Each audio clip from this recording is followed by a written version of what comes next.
دعا دعا یاد رکھیے، آج دنیا میں کوئی شخص ایسا نہیں ہے جو راحت و آرام کے ساتھ. میں تو ایسے ایسے ملکوں میں ہو کے آیا ہوں، میری ذاتی حیثیت تو ایسی بھی نہیں ہے کہ میں کراچی سے حیدرآباد اپنے خرچے پہ جاؤں، لیکن یہ آقا حسین کی نوکری کا صدقہ ہے کہ ایسے ایسے علاقوں میں گیا ہوں کہ بڑے بڑے کروڑپتی ملینر بلینر بھی نہیں جا سکتے ہیں. سب جگہ گیا ہوں، صرف ساؤتھ امریکہ آج تک نہیں گیا، اور ایک اور کانٹیننٹ ہے انٹارکٹیکا، وہاں تو سنا ہے پینگوئن ہوتی ہیں، تو پینگوئن کیا بھی مجلس ہوتی ہوگی، کائنات کی ہر چیز آقا حسین کی مجلس کرتی ہے، لیکن وہ اپنے کسی حجت الاسلام کو بلاتے ہوں گے. خیر، تو میرا تو وہاں گزارا نہیں، باقی ہر جگہ گیا تو میں نے دیکھا کہ وہ لوگ جن کو دیکھ کے لوگ رش کرتے ہیں کہ ایسے علاقے میں پہنچ گئے. حتیٰ آپ دیکھیے، آپ کا ملک بھی بہت زیادہ اچھا ہے اور بہت لوگ آنے کے لیے تڑپتے ہیں، لیکن آپ کو پتا کہ اس وقت ٹاپ آف دا لسٹ یا امریکہ آتا ہے یا کینیڈا آتا ہے، تو وہاں بھی ابھی وہیں سے تو میں آ رہا ہوں، تو وہاں بھی جو بظاہر بہت ہی خوشحال اور بہت اچھی زندگی نظر آ رہی ہے، لیکن اندر سے اتنے دکھی ہوتے ہیں. ہر ایک کے ساتھ کوئی نہ کوئی مسئلہ، کسی کو رزق کا مسئلہ ہوتا ہے، کسی کو جیسے ہمارے پاکستان میں زندگی خطرے میں ہوتی ہے، وہاں پہ لا اینڈ آرڈر کی سچویشن ہے، کہیں پہ ٹینشن ہوتی ہے اولاد کے حوالے سے، کہیں پہ ٹینشن ہوتی ہے بیٹیاں کس کے ساتھ جا رہی ہیں. ممبر کے احترام میں کھل کے نہیں کہہ رہا ہوں، ہر جگہ کوئی نہ کوئی مسئلہ. تو اب بلکہ امام معصوم کا ایک لفظ ہے کہ جو میں اس لیے ذرا گریز کر رہا ہوں کہ اس کو سمجھانا پڑے گا، اور اب سمجھانے کا وقت میرے پاس نہیں ہے، کسی اور موقع پر. ایک لفظ ہمارے ہاں بہت رائج ہے، لعنت. اچھا، لعنت کے معنی اردو میں ہے قرض، لیکن عربی میں لعنت کے یہ معنی نہیں. عربی میں لعنت کے معنی، لعنت خود ایک دعا. لعنت کا مطلب ہے اس آدمی پر رحمت خدا نہ ہو. تو اب چونکہ اب میں لفظ لعنت کہوں گا تو آپ چونک اٹھیں گے کہ امام مومن پہ لعنت بھیج رہے ہیں. جی ہاں، ایک حدیث ہے امام کی جس میں امام نے تقریباً 25 صاحبان ایمان پہ لعنت بھیجی ہے. یعنی یہ نہیں کہا کہ ان کو قرض نہیں کیا، وہ اردو والا ہے لعنت. امام نے کہا کہ ان کے پاس رحمت خدا نہیں، رحمت خدا نہیں، رحمت خدا نہیں. یہ لفظ آپ سن لیں گے کیونکہ آپ کو پتا ہے، بچپنے سے لوگ سنتے آئے ہیں کہ جس گھر میں کتا ہوتا ہے وہاں رحمت نہیں آتی. یہی لعنت کا ترجمہ ہے، رحمت نہیں آتی. اب اگر ہم کہہ دیں کہ وہاں جس گھر میں کتا ہوا لعنت برستی ہے تو ذرا اسٹرانگ ورڈ ہوگی. مومن کے گھر میں کتا ہے تو مومن پہ لعنت ہے، اسٹرانگ ہوگی. اور اگر ہم کہیں کہ مومن کے گھر میں کتا ہے تو یہاں رحمت داخل نہیں ہوگی، یہ پھر بھی ذرا برداشت ہو جاتا. امام نے 25 پر لعنت بھیجی، اس میں کہا کہ لعنت ہو لعنت ہو لعنت ہو. یعنی رحمت نہیں ہے، رحمت نہیں ہے، رحمت نہیں ہے اس مومن پر جس کے 40 دن گزر جائے وداؤٹ اینی پرابلم. مومن ہے تو ہر 40 دن میں ایک مرتبہ کوئی نہ کوئی اس کو مسئلہ پیش آئے گا. اچھا، یہ تو کوئی بہت بڑی بات ہوگی. بھئی صدام جیسے کا زمانہ ہو، 10 سال 12 سال کے روزانہ مصیبتیں ہو تو ٹھیک ہے، لیکن پوری زندگی حالات تو بدلتے ہیں نا. ان مع العسر یسرا فإن مع العسر یسرا ان مع العسر یسرا. ہمیشہ مشکل کے بعد راحت تو آتی ہے. امام تو کہہ رہے پوری زندگی. راوی نے کہا مولا پوری زندگی ہر 40 دن میں ایک مصیبت.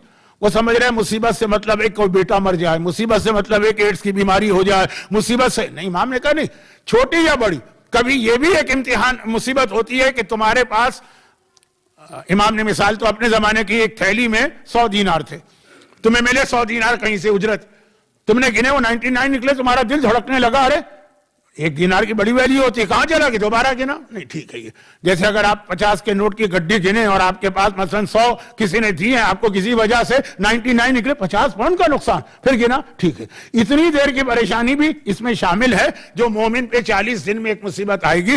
اور آج کل تو اتنا زیادہ یہ پرابلم، کوئی آدمی مجھے آج کل راحت و آرام کا نظر نہیں آیا سوائے چند لوگوں کے جن کے لیے قرآن نے کہا الا بذکر اللہ تطمئن القلوب. یہ نکل کی بات ہے، آج نہیں. تو اب خلاصہ یہ کہ جب یہ، تو اب مومن کے لیے اس میں سہارا کیا ہے سوائے دعا کے اور کچھ نہیں. دعا ایک بہت بڑا سہارا مومن کو دیا ہے، اور دعا ہی کے ذریعے سے بڑی پریشانی سے مومن گزر جاتا ہے. دعا کی اہمیت کو سمجھے، دعا ایک نیرو ہے، دعا ایک پاور ہے، دعا ایک طاقت ہے، دعا ایک ٹول ہے، دعا آپ کا پروٹیکشن گیئر ہے، دعا پتہ نہیں کتنے چیزوں سے آپ کو بچاتی ہے. یہ دعا جو ہے سال میں کبھی بھی مانگے، اللہ سے مانگیں گے نا، اللہ تو وہی ایک اللہ، اور کہیں بھی مانگے اللہ تو وہی ایک اللہ ہے نا. لیکن شب جمعہ اس کی طاقت بڑھ جاتی ہے. وقت بدلنے سے اور جگہ بدلنے سے دعا وہی دعا ہے. آپ بھی وہی ہیں، جس کے پاس دعا مانگ رہے ہیں وہ بھی وہی ہے. لیکن کربلا میں جو دعا قبول ہوگی وہ یہاں پہ قبول نہیں ہوگی. یہاں بھی ہوگی لیکن کربلا میں جس طرح سے فوری طور پہ قبول ہوگی یہاں ضرور ڈیلے ہوگی. اور یہ تو پھر بھی عزا خانہ ہے. آپ اپنے گھر کے اندر دعا مانگ رہے ہیں وہ دعا بھی قبول ہوگی، لیکن طاقت دعا کی نا کہ کتنی فاسٹ جا رہی ہے. ایک ہوتا ہے, اب پتہ نہیں پاکستان میں تو پوسٹل سسٹم بہت بگڑ گیا, یہاں بھی میں نے بہت برائیاں تو سنی ہے رائل میل کی, لیکن میں کسی ملک کے حالات پہ بحث کرنے نہیں آیا. ایک ہوتا ہے کوریئر سے کوئی چیز بھجوانا, 2 گھنٹے میں پہنچ جاتی ہے. اوور ہیٹ سے کوئی چیز منگوانا 15 منٹ میں پہنچ جاتی ہے. اور ایک رو کر کے کسی بہت ہی سلو ذریعے کو اختیار کرنا. تو ایک عام دعا ہوتی ہے, ایک دعا ہوتی ہے جگہ بدلنے سے دعا بہت فاسٹ ہو جاتی ہے. جیسے کوریئر آپ نے اتنی تیزی سے بھجوایا, میں اوبر کا نام نہیں لینا چاہتا, وہ ذرا سا برا ہو جاتا ہے. اسی طرح سے ٹائم چینج ہونے سے وہی ہے دعا. لیکن اگر آپ شب قدر مانگے تو کیا کہنا اس دعا کی قبولیت کا. وہی دعا ہے اگر آپ 15 شعبان کو مانگے, وہی دعا ہے آپ عرفہ میں مانگے, وہی دعا ہے منڈے ہو, ٹیوزڈے ہو, ویڈنسڈے ہو. اللہ وہی اللہ ہے, آپ وہی ہیں. دونوں کے درمیان کمیونیکیشن بھی وہی جملوں کا ہو رہا ہے. شب جمعہ دعا جلدی قبول ہوتی ہے. تو امام معصوم نے فرمایا کہ شب جمعہ کی دعا کی اہمیت کو نظر انداز نہ کرو. اب میرا ایک سوال, دعا کا لفظ ذہن میں آتا ہے, کون امام معصوم سب سے زیادہ ذہن میں آتا ہے؟ وہ ہمارے چوتھے امام. کیونکہ ہر امام کی دعائیں ہمارے پاس الگ الگ ہے. چوتھے امام نے صحیفہ کاملہ کی شکل میں تو ہمیں دعاؤں کا وہ مجموعہ عطا کر دیا جسے اخت القرآن کہا جاتا ہے. یہ قرآن کی بہن ہے. تو یہ صحیفہ کاملہ, دعا اور چوتھے امام. اور شب جمعہ, ہر شب جمعہ آپ کو دعا کی اہمیت سمجھنا. شب جمعہ کی دعا کو کم مت سمجھیں. اس سے زیادہ میں تفصیل میں نہیں جا رہا ہوں, اس میں بہت باتیں کرنا تھی. 1-2 بہت اہم دعائیں بھی آپ کو بتانا تھی, لیکن یہ بعد میں آ سکتی ہیں. صرف یہ کہ آج کی رات پورا سال صرف یہ چوتھے امام کی وجہ سے نہیں, پورا سال ہر شب جمعہ. اور آخری چیز ہے, ہر شب جمعہ زمانے کے امام کو خاص طور پر یاد کرنا. اچھا, اس کا مطلب یہ نہیں ہے, پھر جملہ ریپیٹ کر دوں کہ جی وہ باقی 6 دن امام کو یاد نہ کرے. نہیں, مومن کا امام کا ساتھ تو ہمیشہ کا ہے. ہماری ہر سانس امام کی وجہ سے ہے. جمعے کے خطبے میں ایک حدیث پڑھی جاتی ہے, وَبِيُمْنِهِ رُزِقَ الْوَرَىٰ وَبِوُجُودِهِ ثَبَّتَتِ الْأَرْضُ وَالسَّمَاءُ. یہ امام ہیں جن کی برکت سے مخلوقات کو روزی مل رہی ہے. یہ امام ہیں جن کی وجہ سے زمین و آسمان اب تک برقرار ہیں. تو ہر لمحے ہم کا ہمارا امام سے کنیکشن ہے. مگر شب جمعہ امام کو اور زیادہ یاد کرنا.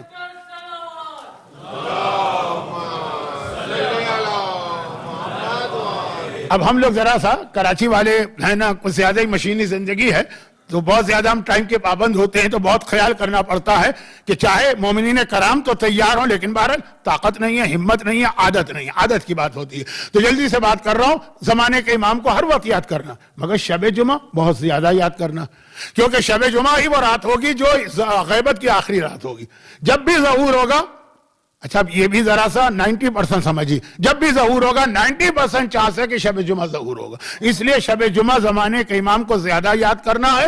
اور جو میرا اصل موضوع ہے اس سے ربط دے دوں اور بات کو اختتام تک پہنچاؤں. اور خاص طور پر شب جمعہ تو امام کو زیادہ یاد کرنا ہے, لیکن خاص طور پر امام زمانہ کو سب سے زیادہ یاد کس امام معصوم نے کروایا؟ میرا موضوع ہے شب جمعہ کے 3 پیغام. ہر شب جمعہ آپ کو موت کو یاد رکھنا ہے. ہر شب جمعہ آپ کو دعا کی طاقت اور اہمیت کا اندازہ کر کے دعائیں مانگنا. یہ بھی نہ کہیے کہ جی یہ دعا تو ہم 6 دن سے مانگ رہے ہیں, نتیجہ تو کوئی نہیں نکلا. جو 6 دن میں نتیجہ نہیں نکلا, آج شب جمعہ میں نتیجہ نکلے گا. اور تیسری بات, دعا کے بعد زمانے کے امام کو یاد کرنا. پورا ہفتہ یاد کرنا, آج زیادہ یاد کرنا. اب آئیے پھر میں موضوع کو ملا دوں. موت کو سب سے زیادہ نہ صحیح تو بہت زیادہ یاد کروایا چوتھے امام نے. دعا ابو حمزہ صومالی کا جملہ پڑھنا تھا, آج وقت نہیں ہے, کل آ جائے گا. دوسرا, دعا کے حوالے سے سب سے زیادہ دعائیں جس نے ہم کو عطا کی وہ ہمارا چوتھا امام ہے. 35 سال دعاؤں کے ذریعے تبلیغ کی, جملے کی آگے تشریح ہوگی, آگے سے مطلب بات کی مجلس میں. اور تیسرا, زمانے کا امام. ہر امام نے, حتی رسول خدا نے بھی امام زمانہ کو یاد کروانا شروع کیا امت کو. سب سے زیادہ چوتھے امام نے یاد کروایا. کیا مطلب اس جملے کا؟ اس جملے کا مطلب یہ ہے کہ جب چوتھے امام کی امامت کا عرصہ 10 سال ہو گئے, چوتھے امام 35 سال امامت تھی. اتنی مولا علی کی امامت نہیں تھی, اتنی آقا حسن کی امامت نہیں تھی, اتنی آقا حسین کی امامت نہیں تھی. 35 سال. 35 سال وہ ہیں جس میں 2 جنریشن نسلیں بدل جاتی. تو اب یہ کہ چوتھے امام کی زندگی ہی میں وہ وقت آ گیا کہ ایک بالکل نئی نسل تیار ہو گئی جو کربلا کا نام سن کے تڑپ اٹھتی. فرزند رسول, کاش ہم کربلا میں ہوتے تو آقا حسین کو اکیلا نہ چھوڑتے. کربلا میں آقا حسین اکیلے رہ گئے تھے نا. السلام علیکہ ایھا الوتر الموتور. وتر مانے ایک, اکیلا. سلام اس پر کہ جو کربلا میں اکیلا رہ گیا. آقا ہم ہوتے تو آپ کو اکیلا نہ چھوڑتے. یہ ایک نسل، آج کی بات نہیں کر رہا میں، کہہ رہا ہوں امام ہی کے زمانے میں لوگ آ کے کہتے تھے، خاص طور پہ نوجوان، مولا جب کربلا کا واقعہ پیش آیا ہم بہت چھوٹے تھے، 4 سال کے، 5 سال کے، 8 سال کے، یا 6 مہینے کے ماں کی گود کے بچے، کاش ہم ہوتے تو آپ کے ساتھ چلتے. ایک نسل آ گئی، مولا ہم تو پیدا بھی نہیں ہوئے تھے، ہم تو کربلا کے بعد پیدا ہوئے. جو کربلا کے بعد پیدا ہوا وہ امام کی زندگی میں ہی 35 سال کا ہو گیا. اب یہ 20 سال 18 سال ینگسٹر یوتھ ایک طاقت بن کے آتے ہیں. مولا اس وقت تو ہم نہیں تھے، آج ہمیں اجازت دیجئے ہم کربلا کا جہاد کریں. بھئی مختار کر ہی رہے نا جہاد، امام نے اجازت دے دی. زید شہید کا جہاد بھی چل رہا ہے، توابین کا جہاد بھی چل رہا ہے. اب یہ نوجوان امام کے پاس آتے، مولا اجازت دیجئے کربلا کا انتقام لینا. امام نے فرمایا نہیں، فل اسٹاپ. کربلا کی تلوار کربلا تک تھی، اس کے بعد پھر تمہیں بھی صبر کرنا ہے جیسے ہم نے صبر کیا. 11 محرم سے آقا سجاد بازار کوفہ میں پہنچے، لیکن صبر کا مظاہرہ. کہا مولا صبر نہیں ہوتا ہے، اتنا بڑا کائنات کا اتنا بڑا واقعہ ہو گیا، انتقام نہیں ہوگا. کہا ہوگا لیکن انتقام تم نہیں لوگے، ہمارا ایک وارث ہے، ہمارا ایک بیٹا ہے، وہ آ کے اپنے دادا کا انتقام لے گا. اب یہ جو سنا تو نوجوان تڑپ اٹھے تو مولا وہ جلدی سے آ جائے. بس یہ جو 2 جملے آپس میں کنیکٹ ہوتے تھے. کربلا ہر ایک کو یاد تھی، کیونکہ کربلا کو اس وقت انہی کے سامنے کربلا گزری. ابھی تو 10 سال بھی نہیں گزرے ہیں، ابھی تو 15 سال بھی نہیں ہوئے. کربلا ان کو اتنی یاد ہے جتنی ہمیں، اتنی یاد نہیں، یاد تو ہمیں بھی لیکن اتنی نہیں جتنی ان کے جو اسی زمانے کے تھے. وہ جب تڑپ کے کہتے ہیں کہ ہمیں انتقام لینا ہے، امام زمانہ یاد کرایا جاتا ہے، امام زمانہ یاد کرایا جاتا ہے. تو یہ والی نسل کو اتنا چوتھے امام نے امام زمانہ یاد کرایا. بعد میں ایک وارننگ بھی دی، وہ انشاءاللہ ابھی 9 مجلسیں اور ہوں گی. یہ عشرہ سجادیہ پوری 10 مجلسیں چوتھے امام کے حوالے سے انشاءاللہ ہونا. آج شب جمعہ کی وجہ سے میں نے ذرا سا موضوع پڑھا دیا، لیکن اس کے اندر بھی چوتھے امام کا تینوں جگہ ریفرنس دیا. اب باقی اس میں کچھ باتیں آج ایسی ہیں جو ذرا تشریح طلب. کہ امام زمانہ میں نے کہا کہ 90% شب جمعہ، تو کیا مطلب 10% کچھ اور بھی ہے؟ جی ہاں کچھ اور بھی ہے. میں نے ایک مرتبہ عرض کی کہ جو امام زمانہ کے لیے تڑپ رہے ہیں اور ہم سے زیادہ اس لیے تڑپ رہے ہیں کہ ان کے زمانے کا واقعہ، ان کو بھی امام نے ایک وارننگ دی. امام کو بلا تو رہے میرے بیٹے کو، لیکن ایک بات کا خیال رکھنا، وہ وارننگ ہمارے لیے بھی سب چیزیں آئیں گی. لیکن اب جب بات ان 3 چیزوں کی ہوئی، موت کو بھی یاد کرنا، امام زمانہ کو بھی یاد کرنا ہے، اور دعا، تو یہ شب جمعہ کا پیغام چوتھے امام کی زندگی میں تو آپ نے سن لی. اب آئیے اس کو کربلا سے بھی ملا کے مصائب کا یہیں سے آغاز کرو. کربلا کے حوالے سے بھی یہ تینوں چیزیں یاد دلائی گئی. نماز شب میں میرا نام نہ بھولنا، یہ آقا حسین کی وصیت تھی زینب کے نام. مصائب میں آپ سنتے بھی ہیں، اور میں بھی ایک باقی 9 مجلسوں میں کسی ایک مجلس میں اس کو موضوع بناؤں گا. نماز شب میں مجھے نہ بھولنا. نماز شب کا کنسپٹ عام طور پہ یہ ہے کہ 40 مرحومین کے نام لیے جاتے ہیں. ایک عام لوگوں کے ذہن میں تاثر، ایک مرتبہ تذکرہ ہوا، اور پھر امام زمانہ کے حوالے سے تو آپ ابھی 1 ہفتہ بھی نہیں ہوا، عاشورے کے دن ایک دوسرے سے آپ ملے ہیں ابھی، اور زندگی بھر ملتے رہیں. ایک دوسرے کو دیکھ کے کیا کہتے ہیں؟ ہیلو، ہائے، گڈ مارننگ، گڈ ایوننگ نہیں. اعظم اللہ اجورنا بمصابنا بالحسین، اللہ ہمارے اجر بڑھائے. وجعلناکم یا وجعلنا وإیاکم من الطالبین بصارہ ما ولی علما، اور ہمیں اور تمہیں امام زمانہ کا سپاہی بنائے تاکہ حسین کے خون کا انتقام لے. تو کربلا میں بھی یہ 3 پیغام عاشورے کے دن یاد کرائی جا رہے ہیں، جو شب جمعہ کے پیغام. اور دعا، دعا کا تو اہم ترین میسج مل رہا ہے. وہ کس طرح؟ لٹا ہوا قافلہ بازار کوفہ میں پہنچ گیا. عجیب دن تھا، عجیب دن تھا. لیکن کربلا کے مصائب برداشت ہو جاتے ہیں. عقاد و ذلیلہ، کربلا کے مصائب برداشت ہو جاتے ہیں، کوفہ اور شام کے مصائب برداشت نہیں ہوتے. یہ میرا جملہ نہیں ہے، یہ خود چوتھے امام کا جملہ. آپ نے سنا بھی ہے، لیکن ذرا مصائب میں بھی اس کا بیان آئے گا 9 دنوں میں. حتی الامکان چوتھے امام ہی کے مصائب بھی پڑھوں گا، لیکن اس وقت صرف اتنی سی بات عرض کرنا. پہنچ گیا بازار کوفہ میں لٹا قافلہ. عمر سعد کو جلدی ہے ابن زیاد کے پاس جانے کی، کیونکہ اس کو انعام چاہیے. وہاں جائے گا، گٹے میں سر رکھے گا، اس کو انعام ملے گا. انعام کی ہر ایک کو جلدی ہوتی. اور ابن زیاد کہہ رہا ہے کہ قافلے کو بازار میں روک دو اور بہت دیر تک روکے رہو. انگریزی میں اس کو کہتے ہیں کانفلکٹ آف انٹرسٹ، کہ یہ دونوں کی خواہش ٹکرا رہی. ابن زیاد کیوں کہہ رہا ہے روک دو؟ وہ اس کی دو وجوہات بتا رہا ہے. پہلی وجہ بتا رہا ہے ابھی میرا دربار سجایا جا رہا ہے, ابھی دربار کی سجاوٹ مکمل نہیں ہوئی ہے, پہلے پورا دربار سجا دیا جائے پھر محمد کی نواسیوں کو اپنے سامنے بلاؤں گا.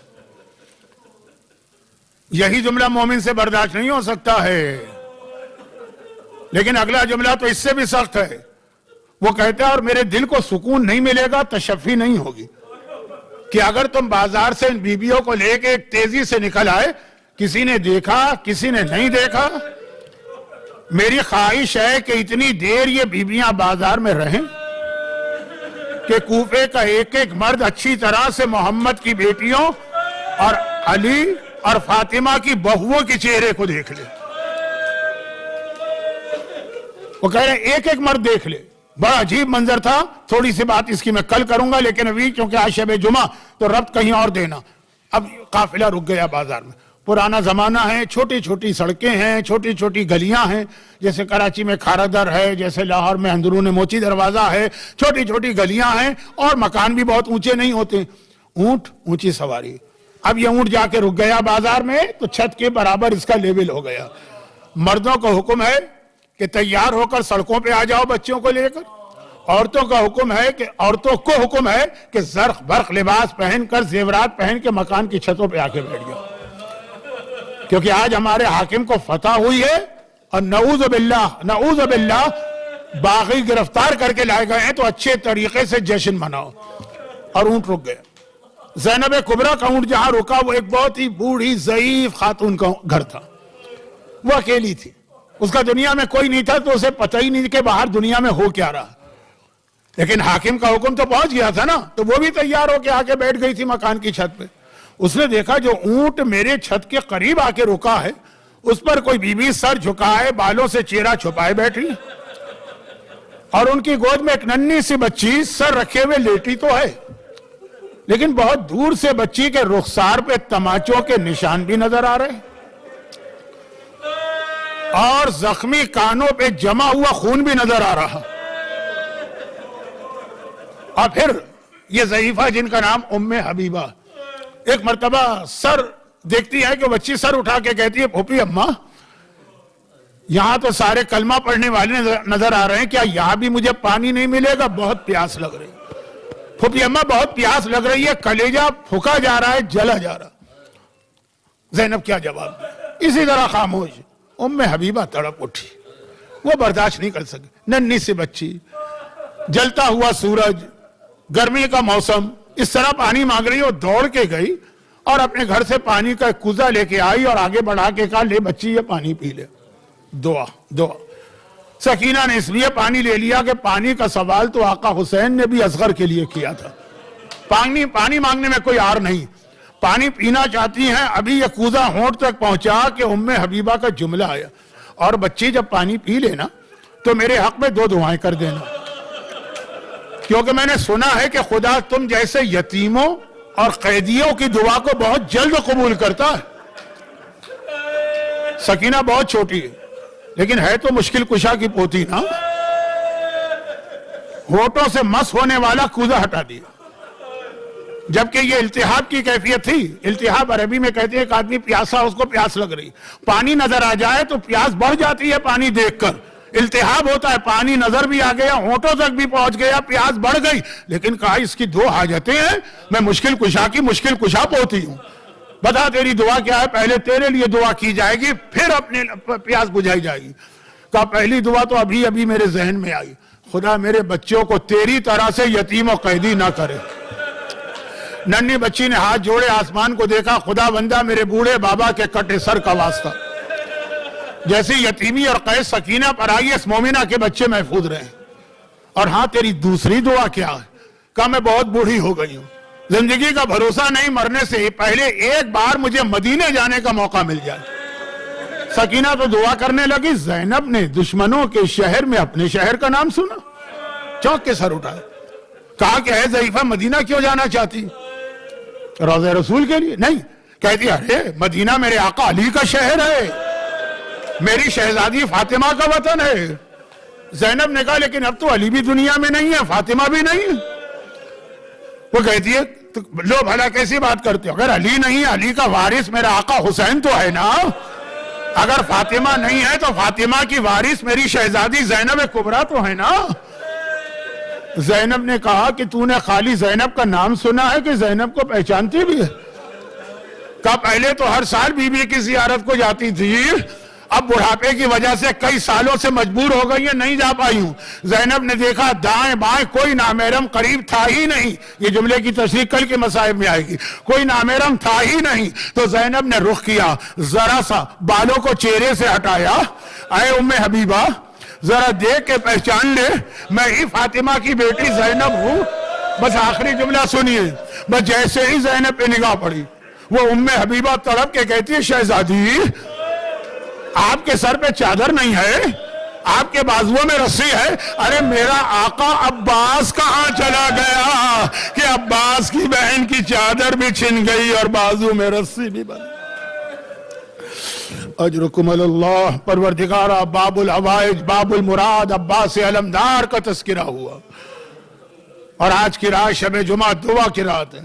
خدا بندہ عباس علمدار کا واسطہ، حسین کے اس لٹے گھر کا واسطہ، ننھی سکینہ کا واسطہ، جتنے صاحبان ایمان مومنین اور مومنات آج کی مجلس میں ان کو، ان کے گھروں کو، ان کے گھر والوں کو، ان کے رزق کے ذرائع کو، ان کی عزت کو، ان کی جان کو، ان کی اولاد کو ہر مصیبت و پریشانی سے محفوظ فرما. اور دنیا بھر میں جہاں جہاں شیعان حیدر کرار محبت علی اور رضائے حسین کے جرم ظالموں کا نشانہ بن رہے، ان سب کی حفاظت فرما، ظالموں کو نیست و نابود فرما.